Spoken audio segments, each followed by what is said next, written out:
Well, thank you everyone so much for joining us today for this really important topic on overcoming perfectionism as a therapist. My name is Chaitan, and I'm going to be the moderator for the incredible panelists that we have today. Before we get started, I would love to just invite everyone to do a really quick grounding exercise so that we can mark the boundary for this time we have together and hopefully maybe get our mind a little bit more present, a little bit more grounded. So if you don't mind, just kind of closing your eyes briefly, maybe wiggling your toes, wiggling your fingers, activating that mind-body connection, and take 3 deep breaths at your own pace.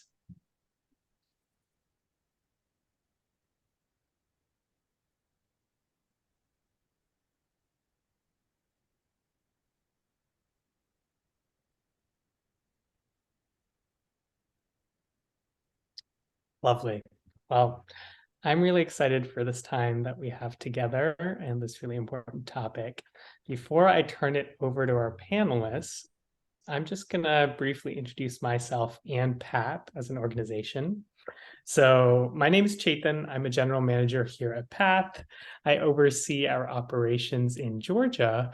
And in addition, I'm involved with a lot of our efforts to build community amongst the incredible therapists that are in our network, because we know that being a full-time or even a part-time teletherapy sometimes incredibly isolating, and it's really through connection and through community that therapists do their best work. And I'm excited to offer events like this as part of our community, and excited to hear what our panelists have to say today. On the next slide, I just want to briefly cover what PATH is all about.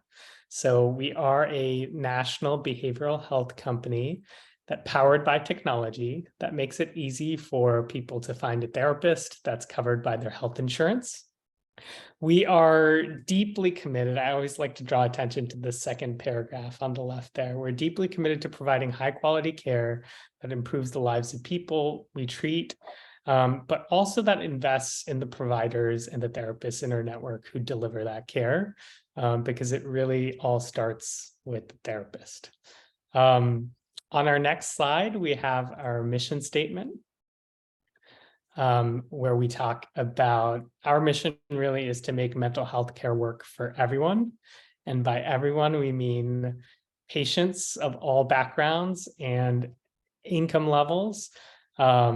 We mean our payer partners, our referral partners, including many healthcare systems, but most importantly, the therapists and providers in our network, which is why today's discussion is such an important topic.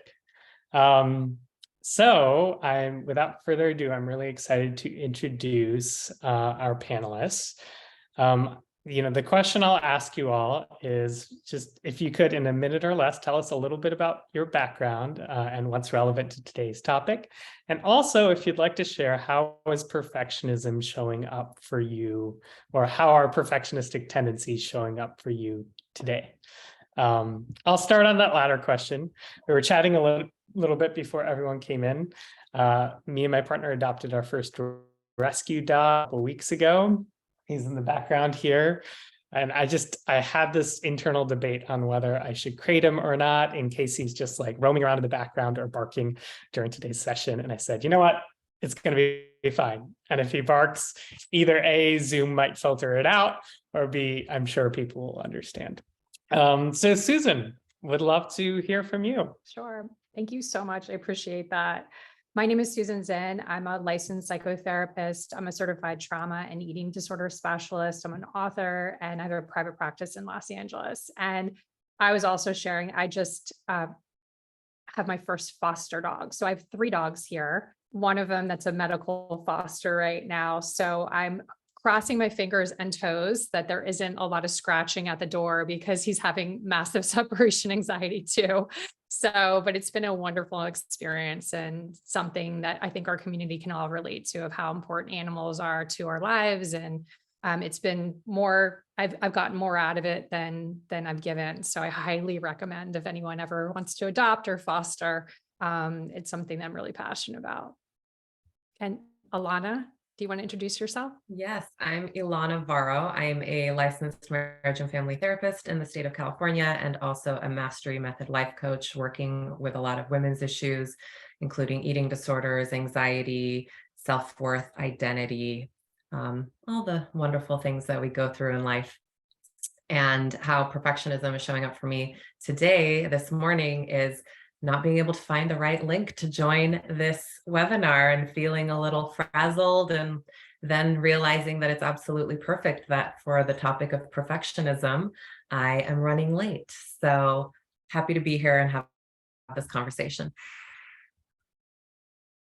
Thank you. And Alyssa? Hi, everyone. My name is Alyssa Mancao. I am a licensed clinical social worker, a therapist, a group practice owner, and I'm also trained in EMDR and CBT. And I do a bunch of other stuff outside of therapy, but therapy is my main work. The way perfectionism shows up for me, I think, is in comparison. Me comparing myself to others. I just saw on Netflix that there was this documentary out with Jonah Hill, and he is filming a therapy session with his psychiatrist. And I got to see a little bit of it, and I think it's really great. But then I'm watching his psychiatrist interventions, and his psychiatrist creates note cards for all his clients and breaks down these concepts into like small digestible things. And he creates them and just hands them off to his patients. And I thought to myself, I should be doing that. Why aren't I doing that? How come I don't know that concept? And I found myself kind of in this spiral of comparison. So that is an example of how it shows up for me in my own work. That's beautiful. Thank you for sharing, Alyssa. I mean, and also you don't have the benefit of a TV production crew behind you to prep all that for you, you know? That's such a good example. And thank you everyone for sharing. I would love to invite anyone who's here live, just go ahead and introduce yourself in the chat. You can say your name, where you're joining us from. And if you like to share, you're welcome to answer that question yourself of how perfectionism is showing up for you today. Also, we've teed up some really great topics, I think, for today, thanks to Susan, Ilona, and Alyssa's experience. But we would love to make this session as interactive as possible. So there is a Q&A tab at the bottom here that I will be monitoring as we go. So if you have a question, just pop it in there. We also plan to end kind of our planned topics around 15 minutes before the end of the hour. So, we'll have some time for additional Q&A then. But so to kick it off, I just wanted to ask all of you, sometimes it feels like there's a lot of pressure on therapists to have a perfect life. Like, you're giving advice to people on emotional regulation, on family relationships. Surely, maybe you all have that all figured out and you're little Buddha masters. So do you feel like that is true at all? Have you felt that pressure at all at any point in your career, either from yourselves or from other people? And if so, how have you kind of dealt with it or evolved your stance towards that pressure in your own life? I would love each of you to answer this initial question. So whoever wants to pop in first. I know. Oh, go ahead. No, go ahead, Ilona. Go for it. Okay. I know in my personal life, sometimes when I've struggled with something and with very close family members, when I would open up, the response would be like, well, you don't need to be sad. You're a therapist. You can therapize yourself, or you know what to do. And I've trained, or I've shown my family that that's not okay to say. That's not appropriate. So I've just kind of dealt with it right away. Like, I'm still a human being. I still go through things. But for me, I would get that response from them immediately. It kind of just very dismissive in the sense that like, well, you'll be fine. You'll be fine. You know what to do. And so just letting people know that that's not the case. Yeah, I definitely feel oftentimes a lot of projection or countertransference from clients working in the eating disorder field and body image, and a lot of focus on, how you look and how you present and how you feel in your body. And I've found it really helpful to be transparent about the process of recovery and how thoughts still come up around perfectionism, or maybe having a bad body image day, or, just because I'm in my recovery doesn't mean that I don't have bad days or my own insecurities. And so really breaking down, I think it's been really helpful in my therapy, because I like to share a little bit about my own personal journey instead of just being that like blank slate. I think some of the old school methods were really taught to be this blank slate and you are perfect and you have no issues and let it be all about the client. And I've found from being on both sides, client and therapist, that seeing your therapist as a human who has a real life with real, ups and downs is really human and relatable. I can completely relate to that too, because I think when I started in this field after 9/11, the analytic work was so common at the time where you really had no information about your therapist. And I remember even just when I had my first daughter, that there was so much processing that was going around it because they could physically see the changes that were happening in my life. But now with so many mental health clinicians being on social media, and there's so much more of our lives that are shared within the public, I think that approach that you're talking about, Ilona, of more an ADP approach of really having more transparency about what you've gone through is so helpful for your clients, because that relatability allows them to feel like they're not the only ones, but also the fact of just life isn't just about surviving, but they can get to the other side. But that humanness that you talk about, I think, is so important for them to understand that we have to embody the work. And when we're not embodying the work, that leads to burnout. And we've seen that with rates of upwards 75% post-pandemic. The World Health Organization has claimed that. So the most important is for us to really embody our practice and do it every day. And then having that transparency that we're human and we're going to make errors and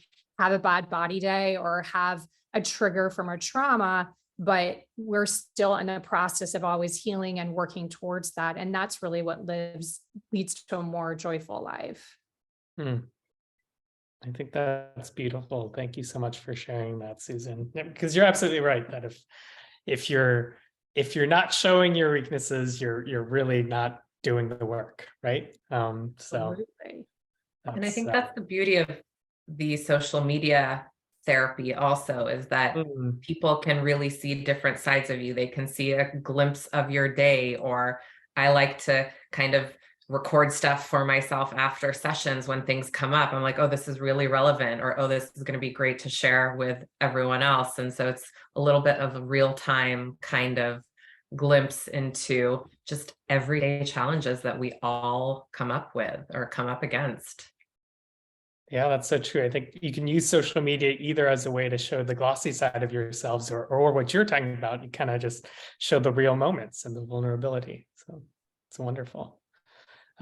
Before we move to our next question, there was just a question in the chat about what was that percentage of burnout again? So maybe Susan, you want to repeat that in the context? Sure. So the World Health Organization claims that currently there's 75% of clinicians that are struggling with burnout. And I know that I've spoken to organizations that they've sort of talking about the need to get more clinicians, because clearly now we're in a mental health crisis, and more people than ever are really understanding the importance of getting support and therapy, but there's not enough clinicians. And so during the pandemic, we talked about the medical community and the burnout rates of that, but we also didn't talk about the mental health clinicians that were supporting the medical community, and also people that were dealing with trauma, which every single person on the entire planet has experienced a trauma now after the pandemic.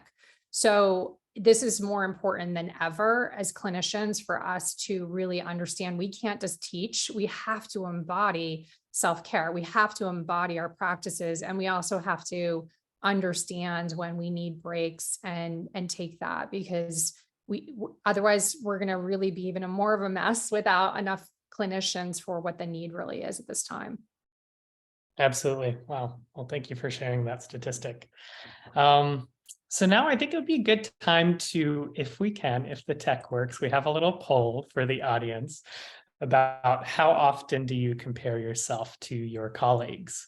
And oh, yay, the poll showed up. So if you want to fill that out, It's either often, sometimes, rarely, or never. Kind of fun to see how these come in. I was excited to vote and realized I can't. Okay. Sitting with What, you all that are so amazing. Yes. Ilona, what would you have voted? I would have where put sometimes, a few times a week. Okay, nice. Well, it also looks like that is the not the majority, but what's that word? Plurality of the audience, like 50. Oh, now majority, 50% sometimes, 30% often, 20% rarely. And I'm sure that rarely, there's probably a lot of evolution there. So maybe some of our more experienced therapists. So I guess the segue is into our next question about imposter syndrome. I think when we had our pre-meeting for the session, some of you talked about how early in your career as therapists, you sometimes felt imposter syndrome and the pressure to be this perfect therapist, which I think Alyssa was mentioning early on, is sometimes even reinforced by things that we see in pop culture. So what tools have you used to help yourself feel more confident as a therapist and in your abilities?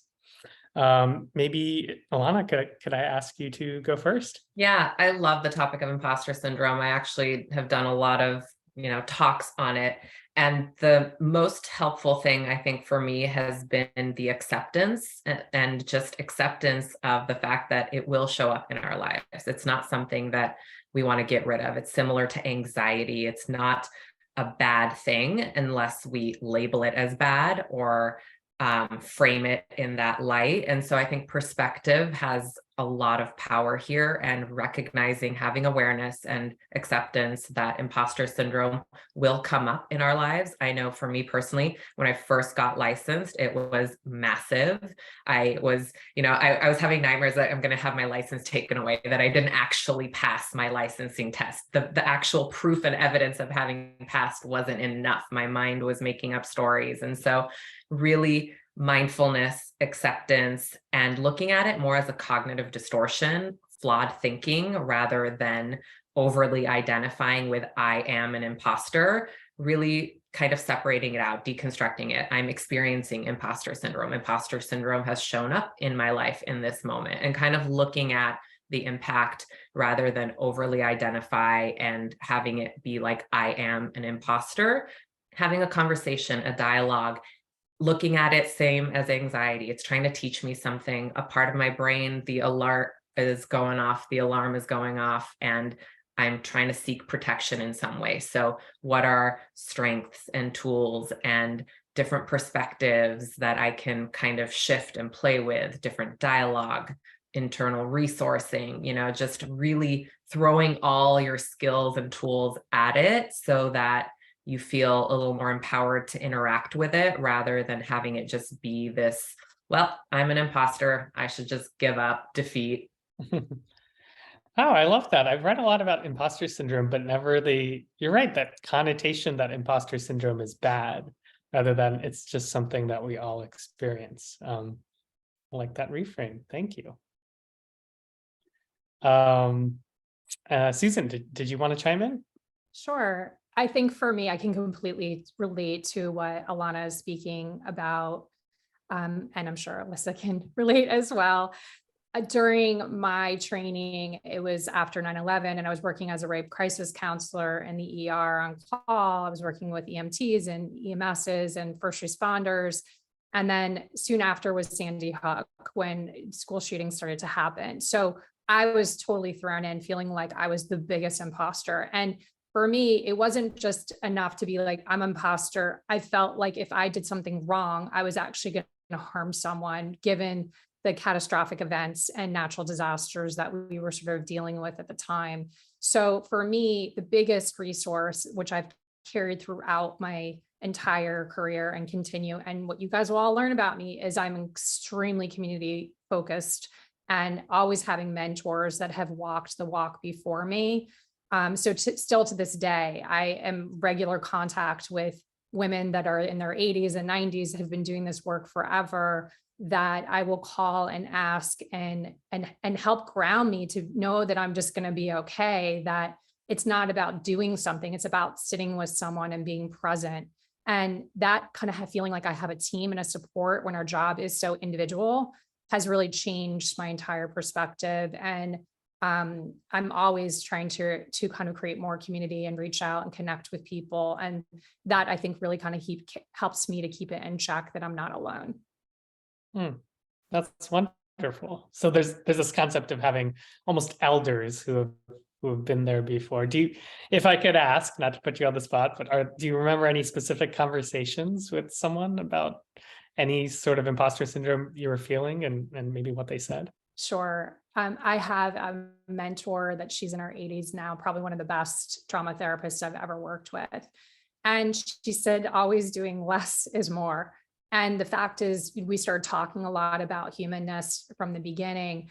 The fact of just really even sitting with someone and being able to sit in their pain with them, that is actually so transformative, because it allows them to kind of work through their process. And if it does feel too big, you can put it in a container, an imaginary container. You can seal it and say toxic, don't open until ready, and allowing that to sit and know that you can hold that with them, versus someone to feel like they're in alone and getting triggered and they can't function in their life given what they've gone through. So I think that was always, stop working so hard. If I'm working harder than my patients or my clients, I'm not helping them. I'm actually needing to actually show that I'm somehow helpful. And that's about my needs. That's not about them. Love that. Thank you. Yeah, speaking as a non-therapist here, we have plenty of people in our lives who are busy. It's that therapeutic space. I mean, what you all offer is someone who is grounded and present and fully listening to us. And I think that's really what you're talking about, Susan, is making sure you can still bring that capacity. So I think we have another poll here. Do you take your clients' lack of progress personally?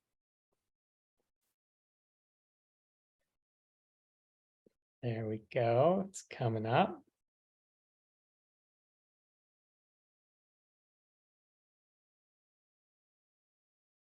And it seems like, so just in case people in the recording can't see the options are yes, often, I try not to, but it happens, and not often. And it seems like the overwhelming number of people in the audience say, I try not to, but it happens. So this next question is, as a therapist, how do you manage working with clients who struggle with perfectionism and who may be judging you by the same standards as you're working with them? I think Susan, did you want to chime in on this one? Sure. And I'd love to hear from you guys too, how you deal with this, because it's always a question that I love to hear from other therapists of how they work with their clients with this, because I think it comes up a lot.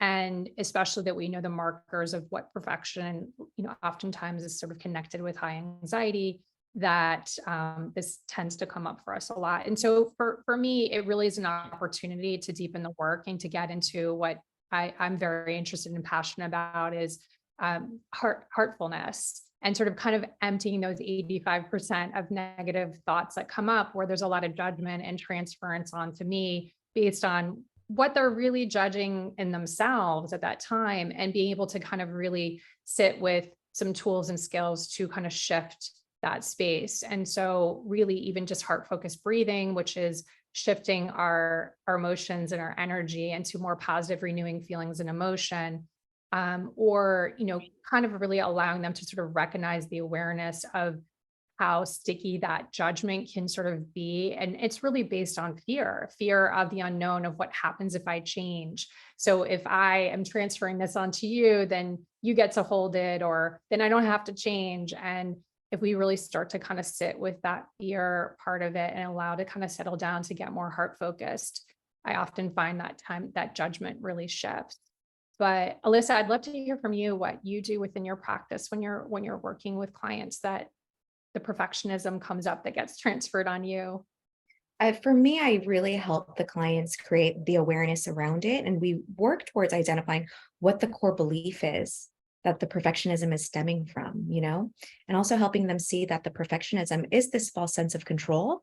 And what is it really that they are trying to control? So for me, it's bridging that gap between the action and the insightful awareness. And I agree with you. It's like it's holding space for them when they transfer it on to you, so that they don't have to change, and helping them see that with just a lot of compassion. That's always the key, right? Is compassion. How about you, Ilona? How about what comes up for you, and what do you usually do with your clients? Yeah, I mean, self-compassion is a huge part of it. I am always really curious about meaning. So what's underneath the perfectionism? If I'm perfect, then what? Filling in the blank. What are you trying to really achieve? What's the deeper desire of perfectionism? I think a lot of times it's a fear of rejection because we're such relational beings. It's our survival of being accepted by others, essentially. And so is perfection trying to get me to be lovable or acceptable or desirable or successful or good enough, really deepening the dialogue and moving away from the focus on perfection and seeing what else is in there. Where is there one little thing where we can hook into and explore and find some sort of resource or compassion? I love that too, because we all are human beings where our two fundamental needs are always wanting to feel like we belong and we're loved. So that gets triggered all the time too. So just normalizing that is so powerful. I love that. Thank you for sharing. Are there any other cognitive distortions that come up with perfectionism that you often deal with either clients or yourself as a therapist? Like any cognitive distortions that come up related to your work? I think the biggest ones that I see are the black and white thinking, right? If I don't do this well, then that means this about me, which like also ties into the labeling, where you pour your worth into the outcome of something. So if something doesn't go well, you personalize, you take it very, very personal, and you dismiss the process of something because you're so focused on having it turn out a certain way. So it's this thinking that something cannot lie in the gray. It either has to be perfect or it's nothing at all.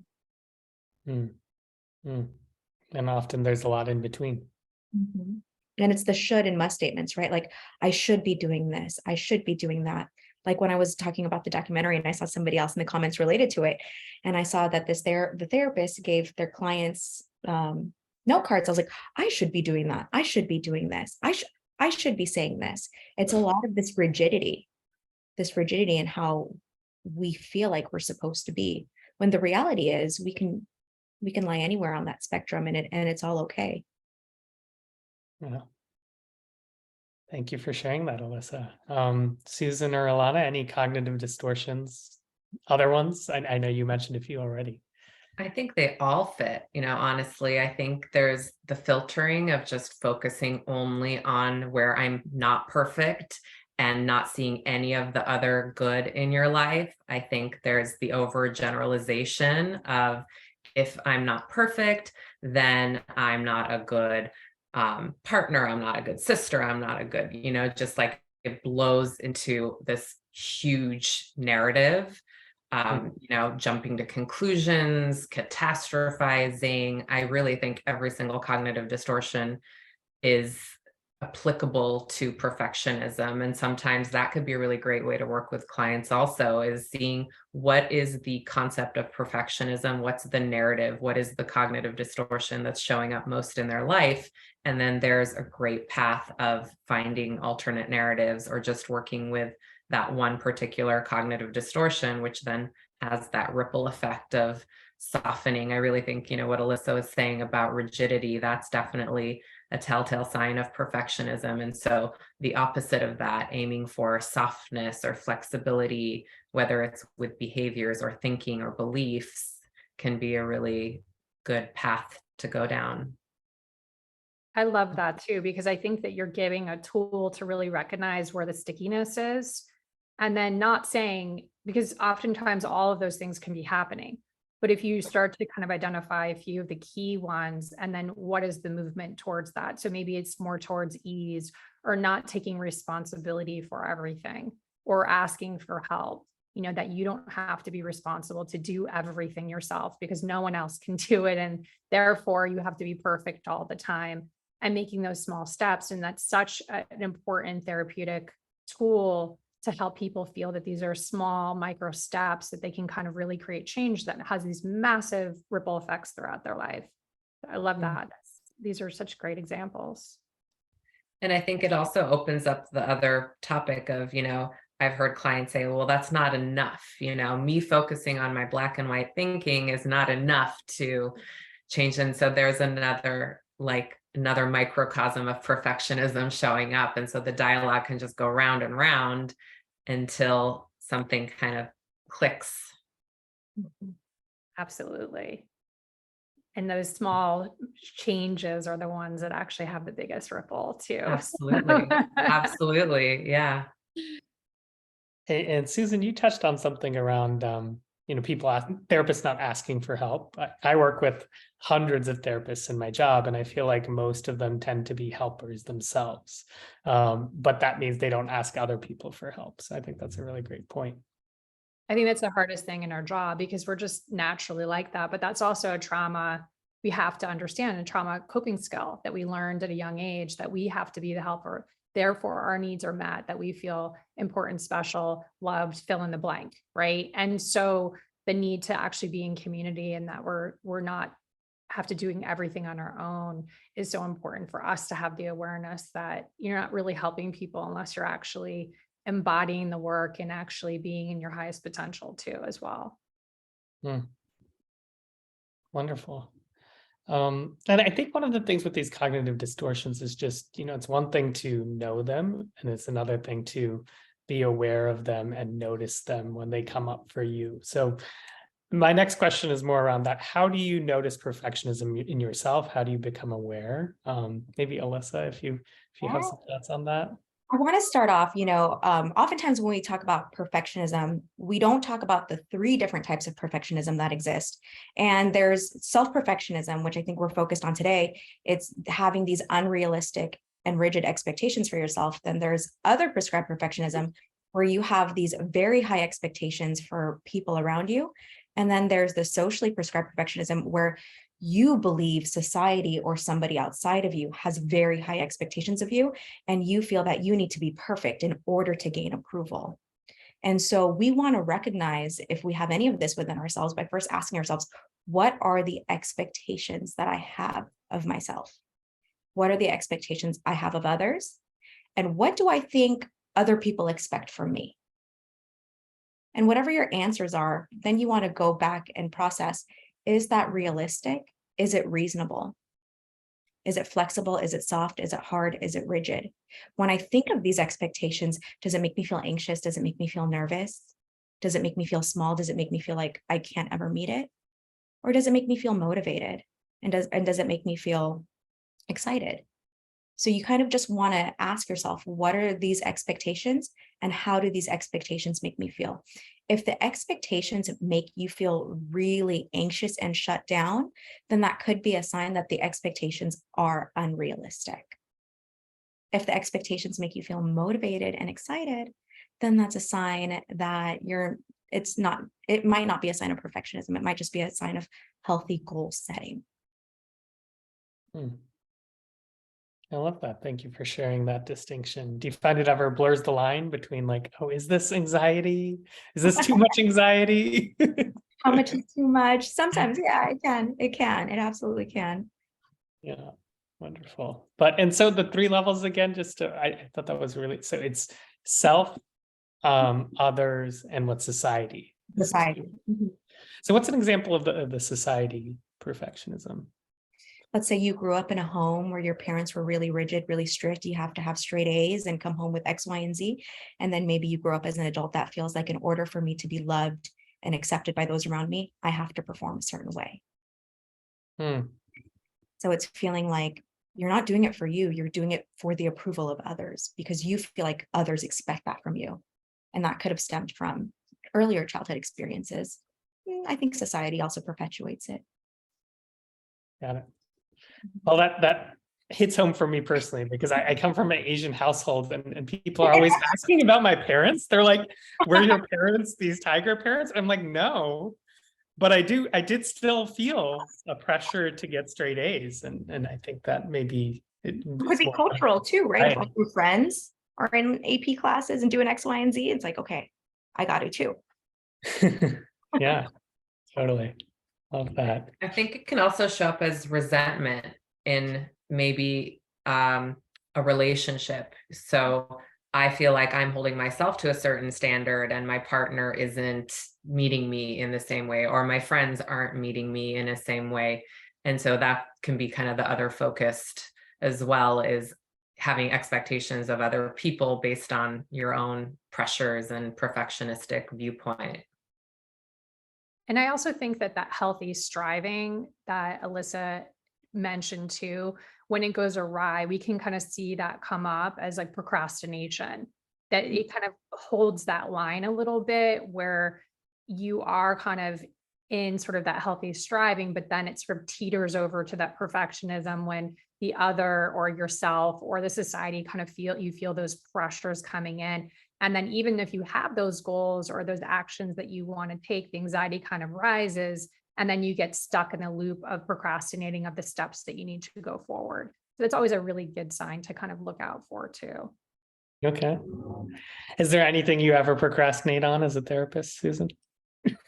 I procrastinate writing every day. So writing is, I'm like, oh, the perfect time. I know Alyssa writes a lot too. So, sometimes trying to set that up, and then there's 15 other things you have to do before. So trying to be really protective of that time, because you really need the space to kind of drop down and get into that creative loop. So that is really that is really where I procrastinate and worry about what I'm writing sometimes, because it's a harder skill for me than other things. Got it. Love that. Well, I see a question in the chat that's wondering if you could please explain other-oriented perfectionism a little bit more. So maybe if I could throw it back to Alyssa on that. Other is when you have, and Ilona actually just explained it, but it is that you have high expectations for those around you. So it's what you just said, where if you have high expectations for yourself, or you hold yourself to a certain standard, you expect your partner or your friends to do the same thing. And you feel that other people, like a clear example is my friends should always be there for me when I need them. I'm always there for them when they need me. They need to always be there when I need them. My partner should always know what I need when I'm upset. So you have these very high, and when they don't know what you need, you get really irrationally upset with them, because you have these very high expectations of how things should be. So it's more of like you have high expectations for the people around you. You're very hard on the people around you. Got it. And I And think that really highlights the cognitive distortion too. My friends should always be there for me because I'm always there for them. The black and white, rigid, no gray area. And I think we've got to be, as therapists, careful too, because sometimes perfectionism can look like on that spectrum of personality disorders too. And so, making sure we're kind of understanding what's really going on here versus kind of jumping to the conclusion, because it can look like other features as well. Yeah, and on that point, Susan, how do we kind of differentiate between striving for excellence and perfectionism, both generally, I guess, with your clients, but also with yourself as a therapist? Well, I think that what we are all sort of talking about really right now is just that overdrive that starts to happen when it gets to be unhealthy. And that need to really be aware of that, of, am I burning myself out? Am I getting too close that I'm not kind of feeling like empathetic, or in my life where I'm present, that I'm always flipping from like past to future? If I do this in the future, therefore, or if I'm not doing this, then I'm not doing enough. And I think that the perfectionism, it never feels enough. It never stops. There's no dopamine that you get in your brain, and you get all those feel good chemicals because it's always something else that you have to do. It's never ending. That cycle just keeps going around and around and around, and it's exhausting. And that really leads to burnout, or for people to feel depleted or stop wanting to do the work, or giving up on their goals, or giving up on the community, or whatever it may be, because that drive just gets an overdrive, needing to kind of fill those not enoughness or unlovable or whatever kind of cognitive distortions that sort of have happened early on with, most likely during their childhood, for some childhood trauma, or just, something in their life that kind of created those sort of narratives for them of not enough. So, but how about with you, Alyssa, in your practice, what do you see coming up, or what comes up for you with the same question? I think just recognizing the difference between healthy striving and perfectionism, it is not tying your worth to any specific outcome. Because again, with perfectionism, it is, if something goes really well, you feel really inflated by it. And if something doesn't go well, you feel like you yourself are a failure. And with healthy striving, it's paying attention to the nuggets of learning along the way and seeing those things as wins, regardless of what the outcome is that you're trying to do. It's practicing that non-attachment to that outcome, because you're just so excited about what you're doing and what you're learning and who you're meeting along the way, that I think that's how we differentiate healthy striving and what healthy striving is. It's the process, right? Falling in love with the process versus the outcome. Definitely. Yeah, I love that non-attachment to outcomes. And I think along the lines of that, I always look for a sense of expansion rather than contraction, whether that's in your thinking or your willingness or the behaviors. And also, is it a dialogue versus a monologue in the client's mind? Is it just, shoulds and musts, and this is the way it is? Or is there the awareness of that and then a response from a wise mind, or the more flexible mind? So having that little bit of parts work instead of just this one track, rigid, constricted sense of thinking, beliefs, behavior, all of that. I love that. And I wonder if there's something we could learn from at least how we view pets or small kids, and at least the way I observe them versus the way I observe myself. Like when you're talking about expansion or contraction, I'm just like, it's just a joy to see my new dog kind of interact with the world. And I don't have these rigid expectations for him, but for myself, it's like goals at the top of the calendar with a checklist of 10 things, and if I don't achieve those things, that's what I'm putting my worth on. There's a great a little exercise to do with that too, that I find so helpful. And it's something that I even do for myself often. If you have a picture of yourself when you're 5 or 6, and just kind of having that around, so you start to see the child within you, and making sure that play and having compassion and kindness for yourself too, because you are that little child, or you are those little people that you see, that you just love and awe of, wonder of their lives, that you get to see through their lives, their eyes. But just to making sure that you're sort of connected with that too as well within yourself. Thank you. I like that. I will have to print out that picture and put it on my desk.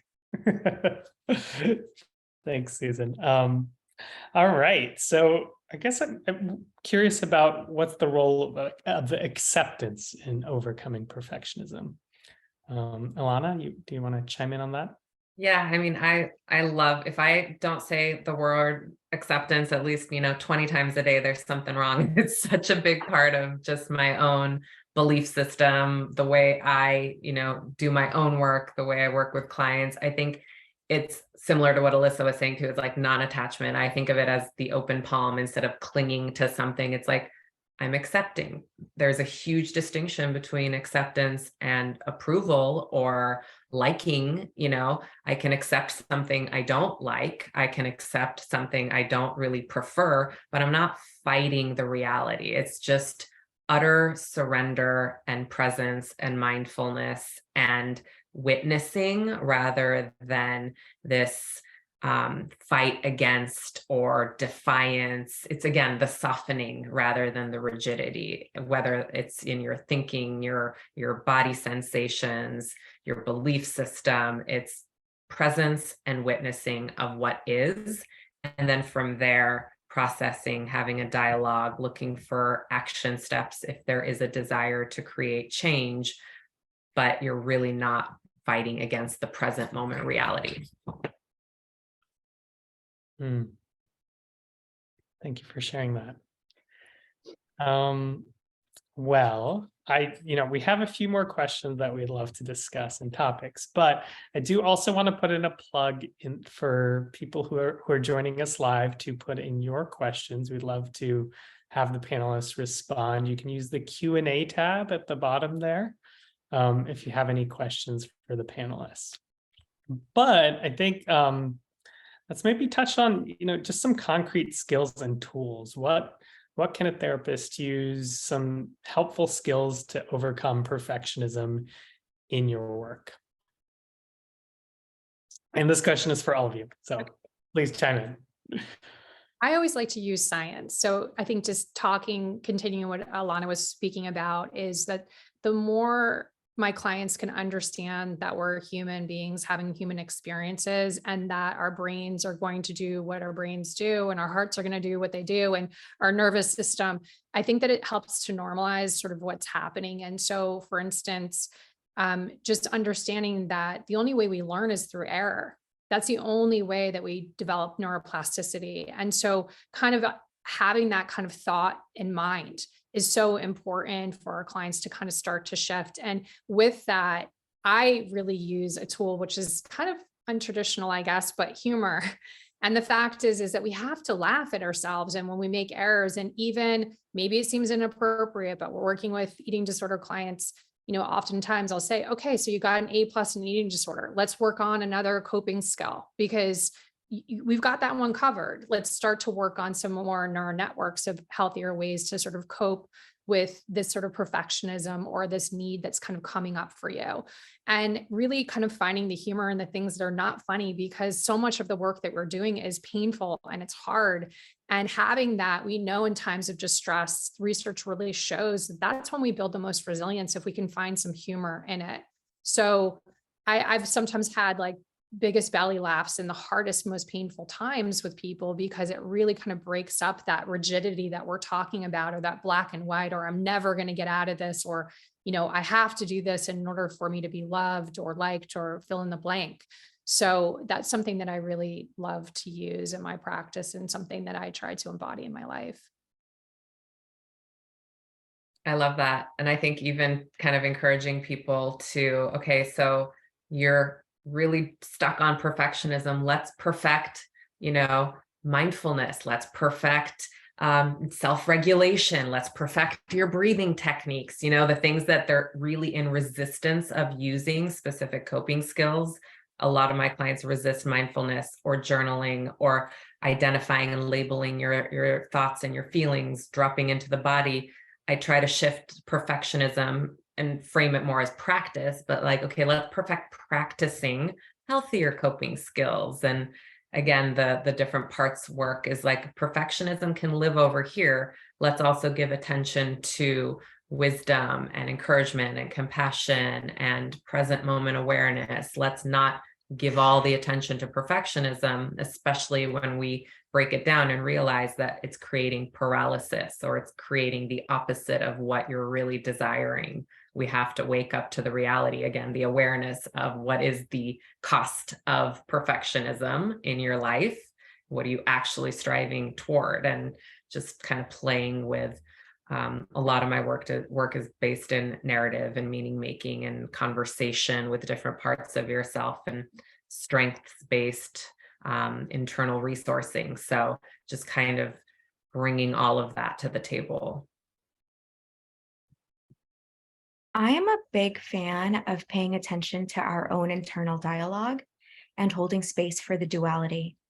So within our career, if we find ourselves comparing ourselves to other people, instead and shifting that language from why aren't I like them? It's being able to say, something I practice personally is what I'm doing today is enough. I am enough as I am today, and there's still room to learn more. So I'm just a big fan of shifting the stories we tell ourselves. If those stories are not helpful, if those stories are embedded in trauma, if those stories are embedded in limiting beliefs, it's being able to hold space for that duality that exists within us. Thank That's you. too, because we're wired for story. That's just who we are as human beings. So, you can cognitively understand something to be true and then still tell a different story and have a different outcome within your body too, right? So I love that. And it's part of our healing. In order to heal, we have to talk, process, make new meaning, shift perspective, talk about things differently, So yeah, absolutely. I love that. Thank you for sharing those very concrete tools and tips that people can take away. I don't see any additional questions in the chat at the moment, but if people in the audience have them, please feel free to chime in. We do have a couple other topics we could explore. We actually have one poll.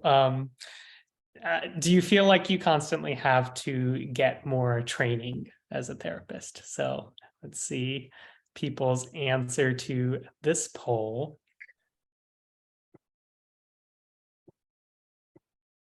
I'll verbally answer that one again as heck yes. The long list of all the ones that you want to do, right? Oh yeah, there's a running list. And I think, I think to expand on this question, I think it depends on where it's coming from. Do you want to get more training because you're excited about it and there's so much more to learn? Or do you want to get more training because you feel like it's never enough? Where you're at is never enough. So I think the yeses can be interpreted in two different ways. That's a great point. Yeah. I also think that, I have kind of a rule because when I started, my perfectionism was like, I just was trying to learn anything in order because I felt like I was such an imposter at the beginning of my career. And so I think for me, I was lucky enough to be in a 3-year trauma studies program where I had a taste a little of everything, IFS, EMDR, SE, SM, you name it. We kind of had a little taste of everything. And then I was able to just sort of decide what I wanted to kind of go in deeper. But in the beginning, I felt like I was very shallow with my learning. And now if I'm going to do something, I have to actually say, hey, if this is a click initially, then I'm going to go in deep and I'm going to really be able to use it, have it be applicable versus just have a bunch of stuff that I've been trained in, which doesn't really have any practical use because I haven't actually really done the work myself and I haven't really embodied the work. So that's kind of a line that I hold for myself, that I don't get carried away with this perfectionism. And, I have to say no, even if another training comes up that I'm like, oh, that would be so great. Or a friend tells me about something. I'm like, no, right now for the next year or 2 years or 6 months or 5 years, this is the work that I'm doing now. And that's really helped me kind of get much deeper into particular modalities that I'm really passionate about. How about you, Alyssa? Have you had the same experience or has it been different for you? No, I agree. Because there's always going to be a new thing that comes out, a new study, a new intervention. And there's always going to be something, but we're not always going to have the time. And so I think it's important that we ask ourselves, what is it that I'm really passionate about learning? And then just moving forward with it confidently. And then just what is the boundary? Where am I going to draw the boundary just in terms of all of the different things I'm willing to learn, I want to learn? Because there's, something I've learned because I get the little ads in the mail all the time. It's like, I can do this, I can do this. This person's doing this. Why aren't I doing this? It's like, wait, what do I want to do? Not what do I think other people would be impressed by, but what do I want to learn about? And I think it's also to the community, bringing it back to where we kind of started. And, Ilona, I know can attest to this so much too, but just the fact is that feeling like the community is right and it's supportive to us and that we're actually growing, because oftentimes we don't even have to do the work. You can get a consultation from someone who's an expert and you can kind of learn pieces from them and get a taste of that way or get the support that you need. But each of these modalities have different communities that are going to speak to us differently. And what are you investing in and who are you investing in, I think is really important. How about you, Ilona? Are there certain communities that you feel kind of more connected to, or? Well, yeah, absolutely. I think the beauty is that we're in such a helping profession. I mean, even looking at this, webinar being provided for anyone who wanted to sign up, I think there's so much information out there, whether it's in mentorship or webinars or programs. And so for me, knowing that information is out there will always be out there. I don't have to get the certification, or, I have so many cataloged programs that I've purchased throughout the years that are unfinished, and being okay with the fact that I can go back to it and take one nugget of wisdom away from it. I don't have to be the expert in IFS. I can just learn one concept that is applicable to this particular client, and that is helpful in and of itself. So the ease of just knowing there's so much out there and it's accessible, it doesn't have to all be within me. And it is such a community career to be a part of this field, and we're here for one another. And there's so many factors, personality, interests, hobbies.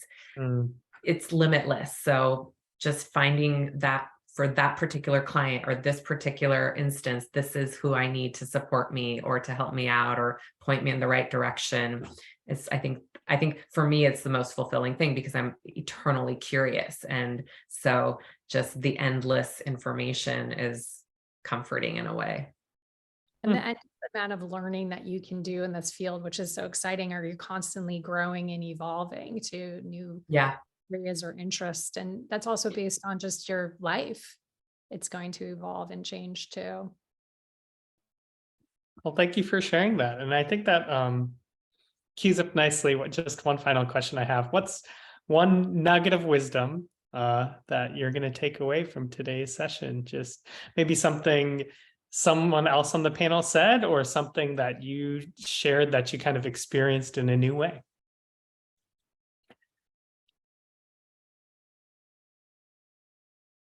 I think I'm taking away just even being here with all three of you of how profound that is for me, and just the nuggets of wisdom that I'm going to take with that, and that experience of the energetics that I've kind of existed with here. It just feels so amazing for me.